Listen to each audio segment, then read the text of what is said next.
Hello दोस्तों, मैं हूं कमर सीमा और उम्मीद है आप लोग ठीक हैं। दोस्तों, आज पाकिस्तान और पूरी दुनिया में 2023 जो है उसका आगाज़ हो गया है। सबसे पहले तो आपको हैप्पी न्यू ईयर। और मेरी बड़ी दुआ है और मेरी बड़ी ख्वाहिश है कि हम सब की जो ज़िंदगियां हैं, हमारे जो इर्द गिर्द लोग हैं, हमारे रिश्तेदार, फैमिली, दोस्त अहबाब, उनकी ज़िंदगियां अगले साल में मज़ीद बेहतर हों।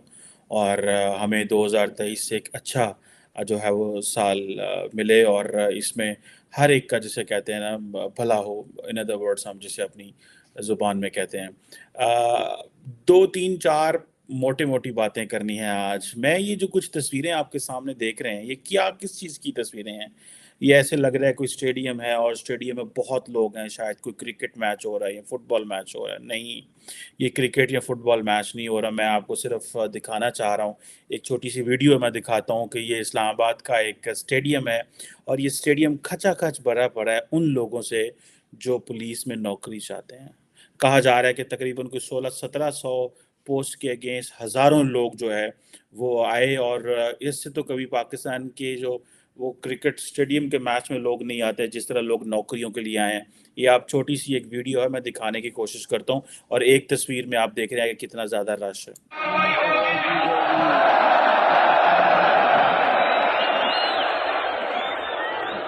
मैंने जब आप पहले दिन आए थे, आपसे गुजारिश की थी कि शोर ना करें।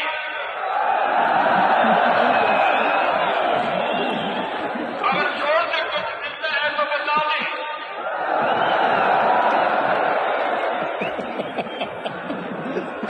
अगर कुछ नहीं मिलता तो जुल्म कर दें। सो बेसिकली वो उनको कह रहे थे डिसिप्लिन करें एंड ऑल दैट। अच्छा, अब जो चीज़ है वो ज़ाहिर बात है बड़ी इंपॉर्टेंट है, जिसको मैं समझता हूँ कि मैं ज़ाती तौर पे समझता हूँ कि हमें किस तरह आप ये समझें कि इस चैलेंज से किस तरह हमें नबर्द आज़मा होना है और उसको कैसे हमें टैकल करना है और हमने कैसे देखना है कि हमारी ज़िंदगियाँ जो हैं वो कैसे बेहतर हों। अब पाकिस्तान के लिए आज मैं देख रहा था कि पाकिस्तान के जो आर्मी चीफ हैं, नए आर्मी चीफ, वो कह रहे थे कि पाकिस्तान के अंदर एक नेशनल कंसेंसस चाहिए कि हमें इक्तसादी चैलेंजेस हैं और जो दहशतगर्दी के रिलेटेड चैलेंजेस हैं उनके लिए इकोनॉमी एंड टेररिज्म के ऊपर नेशनल कंसेंसस चाहिए। वैसे तो इसमें तो काउंटर क्वेश्चन भी किया जा सकता है कि सिंपल सी बात एक पूछनी है कि आज तक ये कंसेंसस क्यों क्रिएट नहीं किया गया? आज तक क्यों इतने 20 सालों में क्यों इकोनॉमी के ऊपर कंसेंसस नहीं हो सका? और इसके मुहर्रकात क्या हैं? तो पता तो ये चलेगा कि जो आर्मी के अंदर से जो पॉलिटिकल इंजीनियरिंग होती रही, जिससे मुल्क के अंदर पॉलिटिकल स्टेबिलिटी क्रिएट की गई, जिससे मुल्क के अंदर एक सियासी जमात को ऊपर किया गया और बाकियों को नीचे किया गया और एक अनऑर्गेनिक पॉलिटिकल अपरेटस जो है उसको इंस्टॉल किया गया, तो उसकी वजह से निज़ाम ख़राब है। और ये जो अनकॉन्स्टिट्यूशनल इंटरवेंशंस हैं, इनकी वजह से जो है वो निज़ाम ख़राब है। लेकिन ज़ाहिर बात है, क्योंकि ये इन सवालों के जब आप जवाब ढूँढने जाएँगे, तो वो कहते हैं ना कि हमारे कहते हैं खोजी जब खोज लगाता है तो वो उस दरवाजे तक पहुँच जाएगा जो बड़ा ताकतवर दरवाज़ा है। सो लिहाज़ा खोजी को भी पता है, अवाम को भी पता है। वैसे इस इधर खोज लगाने की हमें ज़रूरत तो कोई नहीं है। लेकिन ये पता है कि हमें जहाँ पे इसने दस्तक देनी है, वो दरवाज़ा और वो घर बड़ा ताकतवर है। सो लिहाज़ा सारे के सारे लोग, वो पाकिस्तानी सियासतदान हों, मीडिया हो या बाकी हलके हों, वो इधर-उधर की बातें करते रहते हैं and don't talk about the people who are really involved in all that economic mess और पॉलिटिकल अनसर्टेनिटी और दहशतगर्दी के अंदर कंसेंसस पैदा ना होना। इसको जारी बात है, ये एक क्वेश्चन है। और ये इसमें जो हो रहा है वो तो हो रहा है। अब कहा जाता है, हम जिधर जाते हैं कहते हैं जी हमारी तो 65% यूथ है और हम जो है वो क्या बात है हमारे पास तो इस यूथ के बारे में। तो मैंने आपको थोड़े दिन पहले बता दिया था कि वो जो कोई 7,65,000 के करीब पाकिस्तानी जो है वो पाकिस्तान छोड़ गए हैं, कोई 92,000 के करीब जो है वो डॉक्टर, इंजीनियर, कंप्यूटर साइंटिस्ट और बिजनेस एग्जेक्टिव जो है वो जो यंग पाकिस्तानी जिनका तल्लक साइंस एंड टेक्नोलॉजी है और जिनके पास स्टेम डिग्रीज हैं वो छोड़ के चले गए हैं। बिकॉज और अभी भी मैंने जैसे थोड़े दिन पहले आपको बताया था कि तकरीबन तकरीबन 40% पाकिस्तानी जो हैं वो मुल्क छोड़ना चाहते हैं according to Pakistan institute of development economics. ये इस्लामाबाद बेस्ड एक बड़ी अच्छी यूनिवर्सिटी भी है, अदारा भी है, जो अक्सर पाकिस्तान के जो सोशो इकोनॉमिक पोलिटिको इकोनॉमिक जो चैलेंजेस हैं या इकोनॉमी के मैक्रो एंड माइक्रो इकोनॉमी के हवाले से ये करते रहते हैं, डिस्कशंस करते रहते हैं, पेपर्स जारी करते रहते हैं। अब एक तरफ तो ये है कि आपके पास ये है, आपने कुछ लोगों के लिए छोड़ा नहीं, सो लोग भाग रहे हैं बाहर कि हमें इधर जाना है, हमें उधर जाना है। और दूसरी तरफ वो पाकिस्तान जो कर्ज़ों के नीचे दबा हुआ है, और उस पाकिस्तान का क्या मुस्तकबिल है। हमें जिसे कहते हैं ना, हमें चाइना का बहुत ज़्यादा कर्ज़ा देना है, सबसे ज़्यादा जो कर्ज़ा है वो आपने चाइना का देना है, जिसे आप कह लें कि एक और उसके बाद हमने जापान का देना है। मेरा ख्याल है कोई 1400 मिलियन के करीब पाकिस्तान ने जो कर्ज़ा है वो चीन का देना है। कोई 4,500-5 हज़ार मिलियन कर्ज़ा हमने जो है वो हमने जापान का देना है। कोई फ्रांस का इसी तरह को 1700 मिलियन देना है, जर्मनी का 1300-1400 मिलियन देना है, अमेरिका का 1100-1200 मिलियन देना है, सऊदी अरेबिया का कोई 960 मिलियन डॉलर हमने कर्जा देना है, इसी तरह कोरिया का 450 मिलियन कर्जा देना है, इटली, कुवैत, नीदरलैंड, दुनिया के हर मुल्क का तो हमने कर्जा देना है। और जाहिर बात है हम यहाँ पे जो है वो कर्जे को देखते देखते हम पता चलता है कि हम कहाँ पे जो है वो इस वक्त कर्जाई हैं। सबसे ज़्यादा हम कर्जाई जो है वो ज़ाहिर बात है चीन के ही हैं। लेकिन और ये जो उसी तरह अगर आप इसी तरह आप इंस्टीट्यूशंस को देखना शुरू कर दें तो आईएमएफ जो है, वर्ल्ड बैंक, आईएमएफ आईएमएफ कह रहा हूँ, जो सबसे ज़्यादा हमने इंटरनेशनल डेवलपमेंट एसोसिएशन का कर्जा देना है, कोई 16,000 मिलियन के करीब है। इसी तरह एशियन डेवलपमेंट बैंक का 13,000 मिलियन के करीब, कमर्शियल बैंक्स का पाकिस्तान ने जो अपने बैंक हैं उनका 10,000 मिलियन से ज़्यादा कर्जा देना, आईएमएफ का तकरीबन 7,500 मिलियन कर्जा देना, और इसी तरह international bank for reconstruction and development का भी कोई 1800-1900 मिलियन डॉलर हमने कर्जा देना है। तो ये कर्जे तो हम इधर एक हिस्ट्री है हमारी कि हम अपने लोगों को कहाँ से कहाँ लेके आ गए, और हमने बड़ी मेहनत की है यहाँ पे पहुँचने में, इस डिफ़ॉल्ट के करीब पहुँचने में। अब ये जो मैं आपको दिखा रहा था, ये जो तस्वीर मैंने आपको दिखाई बेसिकली, और ये जो तस्वीर लगी हुई है बेसिकली ये मेरे दिल की बात है। मुझे मैं उस तकलीफ़ को महसूस कर रहा हूँ जो हर पाकिस्तानी यूथ की है। जब मैं मास्टर्स किया यूनिवर्सिटी से तो मुझे हमें बताया गया कि जब आप डिग्री करेंगे तो बड़ी आपको नौकरियां मिलेंगी, ये होगा वो होगा। तो जब मार्केट में गए तो पता चला कितना कंपटीशन है, कितनी सिफारिशें आती हैं, लोग कहाँ कहाँ से कॉल्स करते हैं, लोग किस तरह अपनी उस नौकरी तक पहुँचते हैं, और हर बंदा जो है उसको नौकरी नहीं मिलती, और फिर चैलेंजेस जो हमारे सामने आते हैं। तो उस तकलीफ का मुझे एहसास है। I can feel the pain for every Pakistani जो 20 साल का है, 22 साल का है, 24 साल का है, जो मेरी एज का था जब मैं काम करना शुरू किया, जब मैंने पढ़ाना शुरू किया, जब मैं अपनी प्रैक्टिकल लाइफ में आया तो मुझे पता चला कि ज़िंदगी किस तरह है। घर से पैसे हम जो कमाते थे, लेते थे, और हम जो घर से पैसा मंगवाते थे वो तो हमें जब यूनिवर्सिटी पढ़ते थे या कॉलेज में थे तो उसको तो बस फ़ोन करेंगे तो पैसा आ जाएगा।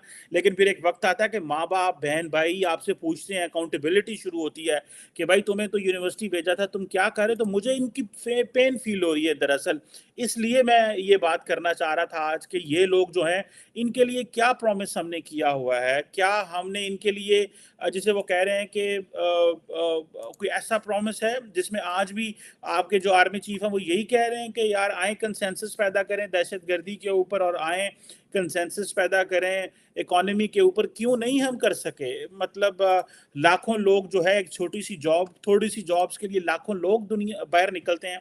और ये वैसे तो हमारे पास इतना पैसा होना चाहिए कि ये लोग जो हैं इन लोगों को एक जैसे कह लें कि एंटरटेनमेंट के लिए आना चाहिए, इनको जो है स्टेडियम्स में मैच देखने के लिए आना चाहिए। अभी मैं देख रहा था, अब देखें कि एक मैं रिपोर्ट पढ़ रहा था जो कि centre for research and security studies की है, जो ये कह रहा है कि जी बलूचिस्तान और खैबर पख्तूनख्वा में दहशतगर्दों के जो हमले हैं वो बढ़े हैं, ठीक है जनाब। और ये अब कहा जा रहा है कि 376 टेरर अटैक्स जो हैं हुए हैं, और जिस खैबर पख्तूनख्वा और बलूचिस्तान में। सो इमेजिन कर लें कि वो बच्चे जो 2002 में, 3, 4 में, 5 में जब दहशतगर्दी की जंग शुरू हुई, जो पैदा हुए, उन्होंने समझा 20 साल पहले भी यही चल रहा था, 20 साल बाद आज भी पाकिस्तान का आर्मी चीफ यही बात कर रहा है। तो और इसी तरह हमारे जो बाकी लोग हैं वो यही बातें कर रहे हैं कि जी तहरीके तालिबान पाकिस्तान है, इस्लामिक स्टेट ऑफ खुरासान है, बलोच लिबरेशन आर्मी है। ये वही लोग हैं, पुराने चले आ रहे हैं। लोग बच्चों के लोगों में ज़हन में सवाल तो आता है, निकलता है ना एक آج کو یہ بتا رہا تھا کہ روٹی پاکستان میں 2500 روپے کی ہو گئی ہے. دیٹ از بیونڈ انڈرسٹینڈنگ کہ جی 2500 روپے کی روٹی جو ہے اس کی وہ ایک جسے کہتے ہیں نا کہ ایک بڑی مہنگی روٹی مجھے نظر آ رہی ہے, اور لوگوں کا اس بیسک فوڈ تک ایکسیس ہونا جو ہے وہ چیلنج بنا پڑا ہے. سو یہ وہ کویسچن ہے جن کویسچنس کو ظاہری بات ہے ہم سارے کے سارے دیکھنا چاہتے ہیں اور جاننا چاہتے ہیں, اور ہم ایک طرف اپنی ایلیٹ دیکھتے ہیں, وہ ایلیٹ جو آپس میں لڑ رہی ہے, وہ ایلیٹ جو آپس میں جھگڑے کر رہی ہے, وہ ایلیٹ جس کو اس چیز کا کوئی اندازہ نہیں ہے کہ ایک ینگ 22-25 سال کا جو لڑکا ہے اسے اس کے 22-25 سال کو تو میں چھوڑیں, میں تو چائلڈ لیبر کی بات کروں گا. میں تو کہوں گا وہ بچے جو 12 سال کا ہے, 14 سال کے, ماں باپ کے پاس کوئی چوائس نہیں ہے, وہ ان کو اسکول نہیں بھیج سکتے. اگر وہ اسکول بھیجتے ہیں تو ان کے پاس پیسے نہیں ہے, اسٹیٹ افورڈ نہیں کر سکتی کہ ایسے بچوں کو گھروں سے اٹھا کے اسکول جا کے لے کے پڑھائیں. ان بچوں کو وہ سارے کے سارے لوگوں کے گھروں میں کام کر رہے ہیں, اور پوری کی نسلوں کی نسلیں ضائع ہو رہی ہیں, اور جسے آپ یہ کہہ لیں کہ اپرچونٹیز نہیں ہیں. تو اس لیے ہم کہتے ہیں کہ جب سے یہ تعلق ہے میرا ایکڈیمیا سے, تو آئی فیل کہ جو لوگ پاکستان میں بچے اسکول کالج یونیورسٹی جاتے ہیں, دے شل فیل دے آر پریویلیجڈ لوگ ہیں, وہ پریویلیجڈ لوگ ہیں, وہ بڑے جو ہیں ان کو شکر کرنا چاہیے کہ ان کے پاس یہ چوائس تھی, یہ آپشن تھی کہ وہ پڑھائی کر سکیں, وہ پڑھ سکیں. آج اگر ہم نے ایک طرف ہم یہ کہتے ہیں کہ ہماری اکانومی کے بڑے برے حالات ہیں, دوسری طرف ہم یہ کہہ رہے ہیں کہ ہمیں نیشنل کنسنسس چاہیے, تیسری طرف ہم یہ کہہ رہے ہیں سیاستدان نہیں بیٹھ رہے, چوتھی طرف ہم جو ہے وہ سمجھتے ہیں کہ جی دنیا کے ساتھ ہم کٹ آف ہو کر رہ گئے ہیں. آپ ذرا جسٹ امیجن کریں نا کہ آپ بلاول بھٹو زرداری کا وہ سٹیٹمنٹ مجھے یاد ہے جب انہوں نے, ویسے تو وہ انٹرنیشنل ٹرپ پہ رہتے ہیں, لیکن جب پاکستان ایک بڑے کافی زیادہ انٹرنیشنل دورے کر کے اسلام آباد پہنچے, تو مجھے تو بڑا شوق ہے بلاول بھٹو زرداری پارلیمنٹ میں کھڑے ہو کے بتائیں ہمیں کہ بھائی آپ کی اسٹیٹ آف فارن پالیسی کیسی ہے. لیکن انفارچونیٹلی وہ بھی بتانا پسند نہیں کرتے, اپوزیشن ہے نہیں ہے جو ان سے پوچھے تو وہ کہتے ہیں اپنے لوگوں کو کیا بتانا ہے. تو جب ہم لوگ دیکھتے ہیں کہ آپ کو یاد ہوگا کہ بائیڈن نے کہا تھا کہ پاکستان دنیا کا ڈینجرس ترین ملک ہے. سو اب آپ امیجن کر لیں کہ کہاں بائیڈن یہ کہہ رہا ہے کہ جی پاکستان دنیا کا ڈینجرس ترین ملک ہے, کہاں پہ صحافی قتل ہو رہے ہیں, کہاں پہ جو ہے وہ, میں ایک آرٹیکل میں نے پڑھا تھا 1% ریپبلک, کہ پاکستان کے اندر وہ 1% ایلیٹ ہے. پاکستان کے سابق فائنانس منسٹر نے یہ لکھا کہ یہ وہ جو 1% ایلیٹ ہے بیسیکلی وہ سارا چیزیں اپنی جو ہے وہ چیزیں مینیج کر رہی ہے, اور وہ اپنے ارد گردی چیزیں جو ہے وہ چلا رہی ہے. ان کو اس چیز سے کوئی غرض نہیں ہے کہ مستقبل میں کیا ہوگا. اور ایک جو معاشرہ ہے وہ آپس میں کٹا ہوا ہے, جو معاشرہ ہے وہ تقسیم ہے, پولیٹیکل پولرائزیشن ہے, جس سوشل پولرائزیشن ہے, ریلیجیسلی پولرائزیشن ہے, سوشل میڈیا کے استعمال کی سمجھ نہیں آ رہی وہ کس طرح کرنا. یہ بہت زیادہ سوال ہے, اور اس سوالوں کے جواب دینے کے لیے پاکستان کی جو لیڈرشپ ہے, پاکستان کی جو پولیٹیکل کلاس ہے, ان کو بیٹھنا ہے, ان کو ایک ڈائلاگ کرنا ہے, ان کو گرینڈ نیشنل ڈائلاگ کرنا ہے, ان کو اپنا جو سوشل کانٹریکٹ ہے اس کو ری ڈرا کرنا ہے. میں کافی دیر سے اس بات کو لے کے چل رہا ہوں, اور میں بڑی دیر سے پاکستان میں یہ بات کر رہا ہوں کہ پاکستان کے اندر ایک نیا عمرانی معاہدہ, ایک نیا سوشل کانٹریکٹ صوبوں کے درمیان اور مرکز کے درمیان ہونا چاہیے. پاکستان کا جو کانسٹیٹیوشن ہے اس کی امپلیمنٹیشن لوگ جو ہیں ان کو کس طرح, جو نئے چیلنجز ہیں ان کو کس طرح جو ہے وہ فیس کرنا ہے. اگر کیا اسلام آباد میں بیٹھ کے ایلیٹ جو ہے وہ کروڑوں لوگوں کے فیصلے کر لے گی, اور اسلام آباد میں اور راولپنڈی میں بیٹھ کے لوگوں کی زبانیں بند کر دی جائیں گی, تو میرا نہیں خیال اسی طرح لاہور, پشاور, کراچی, کوئٹہ میں بیٹھ کے ایلیٹ جو ہے وہ اگر لوگوں کی آوازیں بند کرے گی اور عوام کی نمائندگی صرف اس حد تک ہی ہوگی کہ وہ ووٹ ڈالنے جائیں گے, اور ووٹ ڈالنے کے بعد 5 سال ان کے لیے کچھ نہیں ہے, ان کے لیے مہنگی بجلی ہے, مہنگی خوراک ہے, ان کے لیے مہنگی جو زندگی گزارنے کا وہ جو ایک لائف سٹائل ہے وہ مشکل ہوتا جا رہا ہے, اور پھر وہ کرپشن کی طرف جاتے ہیں, پھر وہ ان چیزوں کی طرف جاتے ہیں جہاں پہ وہ سمجھتے ہیں کہ ان کے پاس جو ہے وہ پیسہ جو ہے وہ آئے گا. انتہائی انفارچونیٹ سچویشن ہے. اس لیے میں آج ان بچوں کی بات کرنا چاہ رہا تھا جو سڑکوں پہ نکلے ہوئے ہیں, جو روزگار کی تلاش میں ہیں, اور مجھے پاکستان کے آرمی چیف کی اس تقریر نے بڑی تکلیف دی جب انہوں نے یہ کہا ہے کہ ہمیں جو اکنامک اینڈ ٹیررزم کے جو ایشوز ہیں ان کے اوپر ایک نیشنل کنسنسس چاہیے, چاہیے. تکلیف یہ نہیں ہے کہ وہ جو بات کر رہے ہیں غلط ہے, چاہیے, لیکن تکلیف اس چیز کی ہے کہ آج تک ہم یہ پیدا کیوں نہیں کر سکے. اس چیز کی تکلیف ہے. اس چیز کی تکلیف ہے کہ ہمارے پاس ٹیلنٹ ہے, لوگ ہیں, پڑھے لکھے لوگ موجود ہیں, ہم یہ کر سکتے ہیں. ہمارے لیے کوئی مشکل کام نہیں ہے. اگر میں کیپیبلٹی کی بات کروں, آپ افواج کو دیکھ لیں, آپ پاکستان کی بیوروکریسی کو دیکھ لیں, فارن سروس کو دیکھ لیں, آپ پاکستان کے اکانومسٹ کو دیکھ لیں, آپ پاکستان کے اداروں کو دیکھ لیں, بہت اچھا ہے سارا کچھ, لیکن وہ جو ول ہے وہ نہیں ہے. وہ کیسے چیزوں کو مٹیریلائز کرنا ہے, اسپن کیسے کرنا ہے, that is a challenge. And میرا خیال ہے یہ چیلنج رہے گا جب تک پاکستان کے اندر سارے سٹیک ہولڈر نہیں بیٹھتے. اگر سٹیک ہولڈرز نہ بیٹھے اور ایک پارٹی بیٹھ کے فیصلہ کرے گی, تو اگر عمران خان کو باہر نکال دیتے ہیں اور کہتے ہیں جی باقیوں سے چیزیں کرائی جائیں گی, وہ بھی غلط ہوگا. اور جو عمران خان نے کیا کہ صرف اکیلے سنگل ہینڈلی فوج کے ساتھ مل کے نظام چلانے کی کوشش کی, تو وہ بھی آج دیکھ لیں ہمارا کیا حال ہے. وہ 65% یوتھ جو عمران خان کہتے تھے کہ میرے ساتھ ہے, وہ یوتھ جو ہے وہ اسٹیڈیمز میں رول رہی ہے اور کہہ رہے تھے کہ میں کروڑوں نوکریاں دیں گی.